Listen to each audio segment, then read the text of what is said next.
Welcome back to my channel Keya style. তো দেখো অনিমেষ আসলো এখন অফিস থেকে, আর এসে মানে 5:30টার দিকে এসেছে। এসে তো আর ভাত টাত কিছু খাবে না, তো তার জন্য এখন একটু চায়ের সাথে হালকা টিফিন করছি। তার জন্য ভেজে নিচ্ছি এখানে কফির পকোড়া। কফির পকোড়া খেতে চা দিয়ে সবারই খুব ভালো লাগে, আমারও খুব ভালো লাগে, আমার বাড়ির সবারই খুব ভালো লাগে। তো তার জন্য ভেজে নিচ্ছি। তো চলো এখন চা দিয়ে এটা ভাজা হয়ে গেলে পকোড়া আর হচ্ছে তোমার চা খাবো। আর এদিকে ডুকু দেখছে কার্টুন। ওকে, তারপরে একটু পড়তে বসাবো। তারপরে আবার রাতের জন্য রুটি করতে হবে, কারণ অনিমেষ রাতে খায় হচ্ছে রুটি। আমার আবার রুটি খুব একটা ভালো লাগে না, তো কিন্তু অনিমেষের আবার রুটি রাত্রে খায়।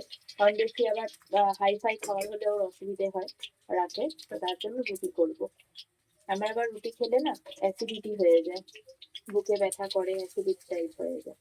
তার জন্য আমার রুটি একদমই ভালো লাগে না। শুধু যখন যেদিন বাড়িতে একটু চিকেন হয় সেদিন রাতে একটু রুটি করে নিই, সবাই রাতে চিকেন আর রুটি খাই।